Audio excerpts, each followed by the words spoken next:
మీరు తెలుగుదేశం పార్టీని ఆడిపోసుకుంటున్నారు. ఆడిపోసుకున్నావా? మీరు కూడా మిగతా పార్టీలతో జతకట్టండి. ఏమండి అది కాదు, తెలుగుదేశం పార్టీని ఆడిపోసుకున్నట్టు దీన్ని ఒకటి తప్పు చెప్పమన్నా లోకేష్ ఆ రాజాని. నేను చెప్పింది అసలు చంద్రబాబు నాయుడు ఈ పార్టీ పెట్టినప్పుడు ఎక్కడ ఉన్నాడు అని చెప్పండి సార్. లోకేషే లేడు అనుకో అసలు. అప్పుడు ఇతను ఎక్కడున్నాడు, ఏ పార్టీలో ఉన్నాడు? నేను ఆడిపోసుకుంది ఏంటి? మేము కూడా ఇంకో పార్టీతో జత కడతాం లేదు, తర్వాత సంగతి. మా జెండా గొప్పది, రెపరెపలాడుతుంది, పేదల కోసం పోరాడుతుంది, అధికారంలోకి వచ్చింది.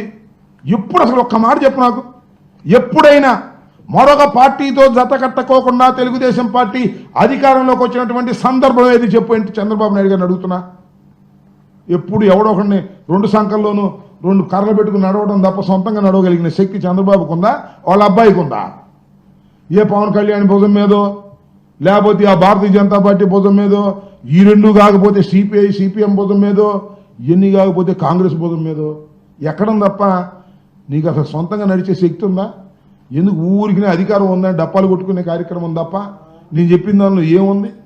నేను ఎక్కడ ఆడిపోసుకున్నాను, ఎక్కడ అవాస్తవం చెప్పాను చెప్పమని అడుగుతా ఉన్నా. ఇంకా